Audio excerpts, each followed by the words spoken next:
ನಮಸ್ತೆ ವೀಕ್ಷಕರೇ, ಎಲ್ಲರೂ ಹೇಗಿದ್ದೀರಾ? ರಕ್ಷಾ ಸುಚಿರ ಕ್ರಿಯೇಷನ್ಸ್ಗೆ ಸ್ವಾಗತ. ಇವತ್ತಿನ ವಿಡಿಯೋದಲ್ಲಿ ನಿಮಗಾಗಿ ಒಂದು ಕಥೆಯನ್ನು ತಂದಿದ್ದೇನೆ. ಈ ಕಥೆಯ ನಾಯಕನ ಹೆಸರು ರವಿ. ಇವರು ಗುಮಾಸ್ತನಾಗಿ ಸರ್ಕಾರಿ ಸೇವೆ ಸಲ್ಲಿಸಿದವರು.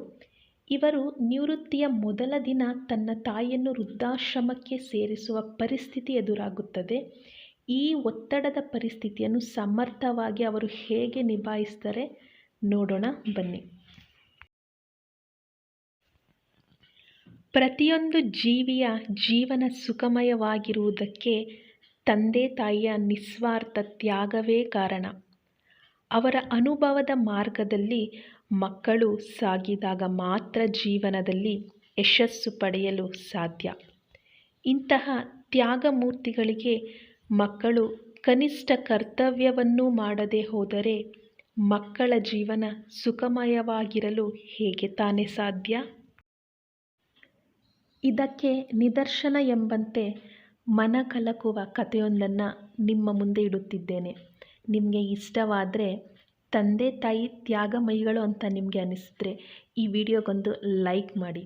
ಹಾಗೆ ಯಾರೆಲ್ಲ ನನ್ನ ಚಾನಲ್ನ ಫಸ್ಟ್ ಟೈಮ್ ನೋಡ್ತಿದ್ದೀರೋ ಅವರು ಪ್ಲೀಸ್ ಸಬ್ಸ್ಕ್ರೈಬ್ ಮಾಡ್ಕೊಳ್ಳಿ. ಅದೇ ನೀವು ಕೊಡೋ ಪ್ರೋತ್ಸಾಹ ನಮಗೆ. ಮತ್ತು ಲೈಕ್ ಮಾಡಿ. ಲೈಕ್ ಮಾಡಿದ್ರೆ ಹೆಚ್ಚು ಜನರಿಗೆ ರೀಚ್ ಆಗುತ್ತೆ. ಮತ್ತು ಶೇರ್ ಮಾಡಿ. ನಿಮ್ಗೆ ಈ ವಿಡಿಯೋ ಲೈಕ್ ಆದರೆ ಶೇರ್ ಮಾಡಿ. ಯಾರೆಲ್ಲ ನನ್ನ ಚಾನಲ್ನ ಸಬ್ಸ್ಕ್ರೈಬ್ ಮಾಡ್ಕೊಂಡಿದ್ರೋ ಅವರಿಗೆ ತುಂಬು ಹೃದಯದ ಧನ್ಯವಾದಗಳು.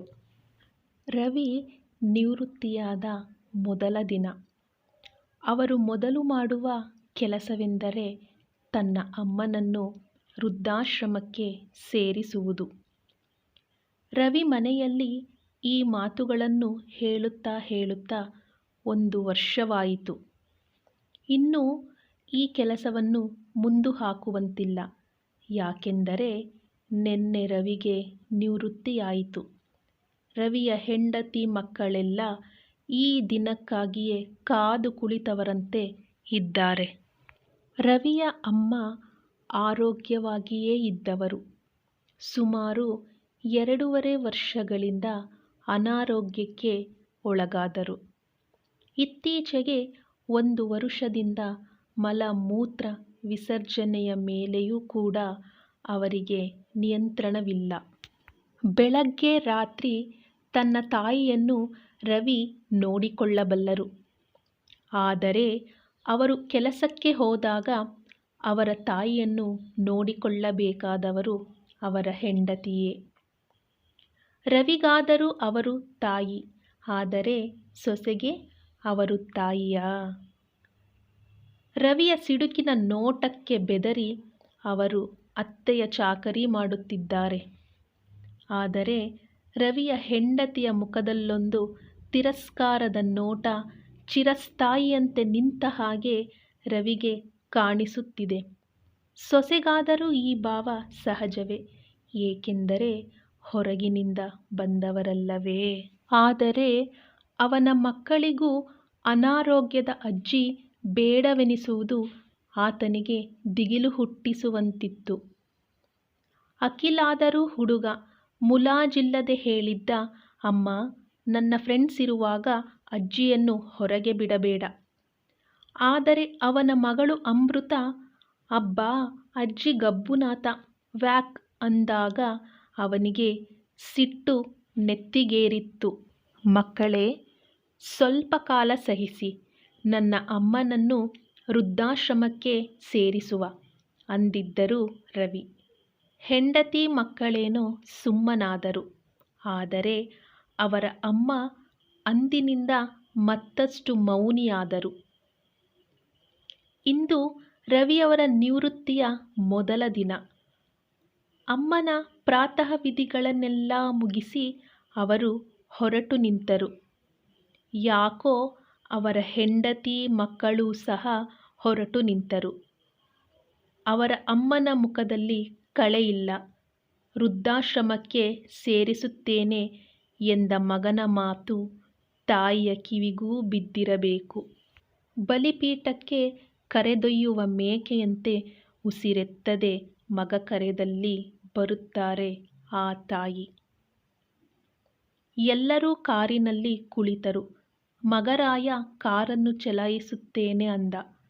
ಅವನಿಗೆ ಕೊಡದೆ ರವಿಯೇ ಕಾರನ್ನು ಚಲಾಯಿಸಿಕೊಂಡು ಬಂದರು. ಒಂದು ಹೆಂಚಿನ ಮನೆಯ ಬಳಿ ಕಾರು ನಿಲ್ಲಿಸಿ ಹಾರನ್ ಮಾಡಿದರು. ಮನೆಯೊಳಗಿನಿಂದ ಅವರ ಗೆಳೆಯ ಓಡೋಡಿ ಬಂದರು.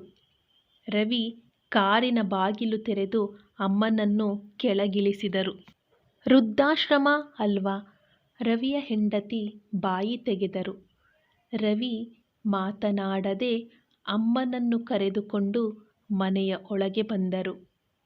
ಒಂದು ಬೆಡ್ರೂಮ್, ಒಂದು ಹಾಲ್, ಒಂದು ಕಿಚನ್. ಆತನ ಗೆಳೆಯ ಸರಿಯಾದ ಚಿಕ್ಕ ಮನೆಯನ್ನೇ ಆಯ್ದುಕೊಂಡಿದ್ದರು. ಗೆಳೆಯ ಮನೆಯ ಕೀಲಿ ಕೈಕೊಟ್ಟು ಹೊರಟರು. ಏನಿದು ಅವಾಂತರ? ಅತ್ತೆಯನ್ನು ಇಲ್ಲಿ ನೋಡಿಕೊಳ್ಳುವವರು ಯಾರು? ರವಿ ಹೆಂಡತಿಯ ಪ್ರಶ್ನೆ. ಅವಳ ಮಗ ನಾನು ಜೀವಂತ ಇದ್ದೇನೆ.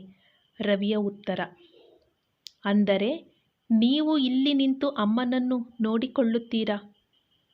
ಹಾಗೆಂದುಕೊಳ್ಳಬಹುದು ಎಂದರು. ನಮ್ಮ ಗತಿ? ಹೆಂಡತಿಯ ಪ್ರಶ್ನೆ. ಮನೆಯ ಖರ್ಚು ನನ್ನದೇ. ರವಿಯ ಉತ್ತರ. ಮನೆಯಲ್ಲಿ ನೀವಿಲ್ಲದೆ ಇದ್ದರೆ ಭಯ ಆಗುತ್ತೆ. ಮಗ ನನಗಿಂತ ಎತ್ತರಕ್ಕೆ ಬೆಳೆದು ನಿಂತಿದ್ದಾನೆ, ಏನು ಭಯವೇ? ಅಂದರು ರವಿ. ಅಯ್ಯೋ, ನೀವಿಲ್ಲದ ಮನೆಯೇ? ರವಿ ಹೆಂಡತಿಯ ಕಣ್ಣಲ್ಲಿ ಗಂಗಾ ಪ್ರಹಾರ. ಅಮ್ಮನ ಕಣ್ಣಲ್ಲಿ ಅಶ್ರುಧಾರೆ. ಅವರನ್ನು ವೃದ್ಧಾಶ್ರಮಕ್ಕೆ ಸೇರಿಸುತ್ತಾರೆ ಅಂದುಕೊಂಡಿರಬೇಕು. ಈಗ ಅವರ ಕಣ್ಣಲ್ಲಿ ಸಂತೋಷ ಉಕ್ಕಿ ಹರಿಯುತ್ತಿದೆ.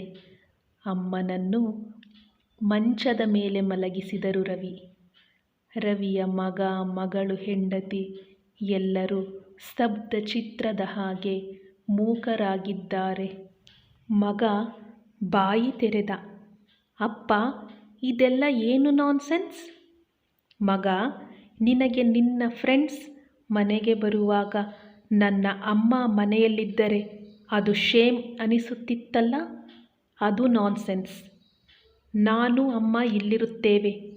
ನೀವು ಮನೆಗೆ ಹೋಗಿ ಮಗು, ಚೆನ್ನಾಗಿರಿ. ಮಗಳು ಮಾತಿಲ್ಲದೆ ನಿಂತ ಅಣ್ಣನ ಸಹಾಯಕ್ಕೆ ಬರುತ್ತಾಳೆ. ಅಪ್ಪ, ಅಜ್ಜಿಗೆ ನೀನೊಬ್ಬನೇ ಮಗನ? 3 ಜನ ಮಕ್ಕಳಲ್ವಾ? ನೀನೇ ಯಾಕೆ ಅಜ್ಜಿಯನ್ನು ನೋಡಿಕೊಳ್ಳಬೇಕು? ಇದು ಅವಳ ಮಾತಲ್ಲ, ಯಾವತ್ತೋ ಅವಳ ಅಮ್ಮನಾಡಿದ ಮಾತು. ಅದನ್ನೇ ಉರು ಹೊಡೆದು ಹೇಳುತ್ತಿದ್ದಾಳೆ. ರವಿ ಹೇಳುತ್ತಾರೆ, ಮಗಳೇ, ನನಗಾಗ 6-7 ವರ್ಷ ಇರಬಹುದು. ಅಪ್ಪ ತೀರಿ ಹೋಗಿ 2-3 ವರ್ಷಗಳಾಗಿತ್ತು. ನನಗೆ ವಾಂತಿ ಭೇದಿ ಆರಂಭವಾಯಿತು. ನಮ್ಮದು ಹಳ್ಳಿ, ವಾಹನ ಸೌಕರ್ಯ ಇರಲಿಲ್ಲ. ನನಗೆ ಹಳ್ಳಿಯ ನಾಟಿಮದ್ದು ನಾಟಲಿಲ್ಲ ಮಗು. ನಾನು ಬದುಕುವ ಆಸೆ ಯಾರಿಗೂ ಇರಲಿಲ್ಲವಂತೆ. ಅರೆ ನಿರ್ಜೀವ ಸ್ಥಿತಿಯಲ್ಲಿದ್ದ ನನ್ನನ್ನು ಇದೇ ನನ್ನ ಅಮ್ಮ ಆ ಹೆಗಲ ಮೇಲೆ ಹಾಕಿ 6 ಮೈಲಿ ನಡೆದು ವೈದ್ಯರ ಹತ್ತಿರ ಕೊಂಡು ಹೋಗಿ ಇಂಜೆಕ್ಷನ್ ಚುಚ್ಚಿಸಿ ಮತ್ತೆ 6 ಮೈಲಿ ಹೊತ್ತು ನಡೆದು ಬದುಕಿಸಿದಳು. ಅಯ್ಯೋ, ಇಂತಹ ಅಮ್ಮನಿಗೆ ಈಗ ಮಲಮೂತ್ರದ ಮೇಲೆ ನಿಯಂತ್ರಣ ಇಲ್ಲ ಮಗು. ಹೆಣ್ಣಾದ ನಿನಗೂ ನಿನ್ನಮ್ಮನಿಗೂ ಇದು ಅಸಹ್ಯ ಅಂತ ಆದರೆ ನನ್ನ ಅಣ್ಣಂದಿರ ಹೆಂಡತಿಯರಿಗೂ ನನ್ನ ಅಮ್ಮ ಈ ವೃದ್ಧಾಪ್ಯದಲ್ಲಿ ಅಸಹ್ಯವೇ ಆಗುವಳು ಮಗು. ಈ ಪ್ರಾಯದಲ್ಲಿ ಅವಳು ಯಾರಿಗಾದರೂ ಅಸಹ್ಯ ಅನಿಸಿದರೆ ಅವಳ ಮಗನಾದ ನನಗೆ ಹೇಗಾಗಬೇಡ? ಬೇಡ ಮಗು, ನನ್ನ ಅಮ್ಮ ನನಗೆ ಅಸಹ್ಯವಲ್ಲ. ಸಾಯುವವರೆಗೂ ನಾನು ಅವಳಿಗೆ ಮಗನಂತೆ ಅಲ್ಲ, ಮಗಳಂತೆ ಅವಳ ಸೇವೆ ಮಾಡುತ್ತೇನೆ. ನೀವು ಹೋಗಿ, ನಾನು ವಾರಕ್ಕೊಮ್ಮೆ ಮನೆಗೆ ಬಂದು ಹೋಗುತ್ತೇನೆ. ಅಮ್ಮನಿರುವವರೆಗೆ ಮಾತ್ರ. ಹೆಂಡತಿ ಕೈ ಜೋಡಿಸುತ್ತಾಳೆ. ಬನ್ನಿ, ನಮ್ಮದು ತಪ್ಪಾಯಿತು. ಅತ್ತೆಯನ್ನು ಅಮ್ಮ ಅಂತ ತಿಳಿದುಕೊಳ್ಳುತ್ತೇನೆ. ನೀವಿಲ್ಲದ ಮನೆ ನನಗೆ ಮನೆಯೇ. ಹೋಗುವ ಬನ್ನಿ. ಅವಳಿಗೆ ಗಾಬರಿಯಾಗಿದೆ. ರವಿ ಹೇಳುತ್ತಾರೆ, ಮಕ್ಕಳೇ, ನಾನು ಹೇಳುತ್ತೇನೆ, ಈ ಮಲಮೂತ್ರಗಳೆಲ್ಲ ಮಾನವ ಜೀವನದ ಅನಿವಾರ್ಯ ಸಂಗತಿಗಳು. ಅದು ಬೇಡ ಅನಿಸಿದರೆ ಯಾವ ಹೆಣ್ಣು ಹೆರಲಾರಳು, ಯಾವ ದಾದಿಯೂ ಕೂಡ ಸೇವೆ ಸಲ್ಲಿಸಲಾರಳು, ಯಾವ ಡಾಕ್ಟರ್ ಕೂಡ ಡಾಕ್ಟರ್ ಆಗಲಾರರು. ಇನ್ನು ಬದುಕಿ ಉಳಿದರೆ ನಾನೂ ಮುದುಕನಾಗುತ್ತೇನೆ. ಆರೋಗ್ಯದ ವಿಷಯ ನನ್ನ ಕೈಯಲ್ಲಿ ಇಲ್ಲ. ನನ್ನಮ್ಮನಿಗಾದರೂ ನಾನಿದ್ದೆ.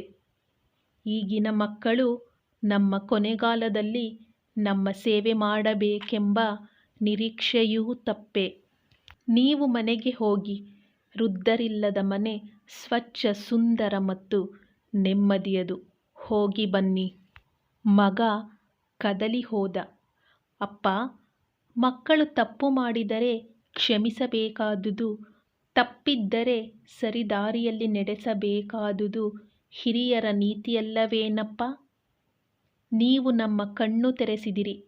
ನಿಮ್ಮ ಅಮ್ಮನನ್ನು ನೀವು ನೋಡಿಕೊಂಡಂತೆ ನಾವೂ ಕೂಡ ಅಜ್ಜಿಯನ್ನು, ನಿಮ್ಮಿಬ್ಬರನ್ನು ಕೊನೆ ಕಾಲದವರೆಗೆ ಪ್ರೀತಿ ಗೌರವದಿಂದ ನೋಡಿಕೊಳ್ಳುತ್ತೇವೆ. ಮೂವರು ಅಳುತ್ತಾ ರವಿಯ ಕಾಲಿಗೆ ಬಿದ್ದರು.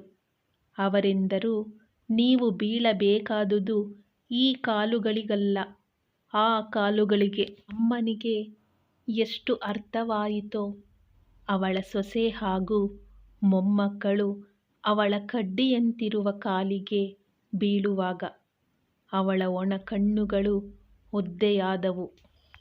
ಇದು ಕಥೆಯಲ್ಲ, ನಮ್ಮ ಮುಂದಿರುವ ಹಿರಿಯ ಜೀವಗಳ ವ್ಯಥೆ. ಈಗಿನ ಕೆಲ ಮನೆಗಳ ಕಥೆಯಾದರೆ ಭವಿಷ್ಯದಲ್ಲಿ ಹಲವು ಮನೆಯ ಕಥೆಯಾಗುತ್ತದೆ. ಯಾಕೆಂದರೆ ಪ್ರತಿಯೊಬ್ಬರಿಗೂ ವಯಸ್ಸು ಆಗುತ್ತದೆ. ಮಾಡಿದ್ದುಣ್ಣೋ ಮಾರಾಯ, ಗಾದೆ ನಿಜವಾಗುತ್ತದೆ. ನಿಮಗೆ ಈ ಕತೆ ಇಷ್ಟ ಆಗಿದ್ದರೆ ಒಂದು ಲೈಕ್ ಮಾಡಿ. ಹಾಗೆ ಯಾರು ಸಬ್ಸ್ಕ್ರೈಬ್ ಆಗದೆ ನೋಡ್ತಿದ್ದೀರೋ ಅವರು ದಯವಿಟ್ಟು ಸಬ್ಸ್ಕ್ರೈಬ್ ಮಾಡ್ಕೊಳ್ಳಿ. ಯಾಕೆ ಅಂದರೆ ನೀವು ಕೊಡೋ ಪ್ರೋತ್ಸಾಹ ಅದೇ ನಮಗೆ. ಇನ್ನೂ ಒಳ್ಳೆ ವಿಡಿಯೋ ಮಾಡೋದಕ್ಕೆ ನನಗೂ ಸ್ಫೂರ್ತಿ ಬರುತ್ತೆ. ಯಾರು ಸಬ್ಸ್ಕ್ರೈಬ್ ಮಾಡ್ಕೊಂಡಿದ್ದೀರೋ ಅವ್ರಿಗೆ ತುಂಬು ಹೃದಯದ ಧನ್ಯವಾದಗಳು. Thank you for watching.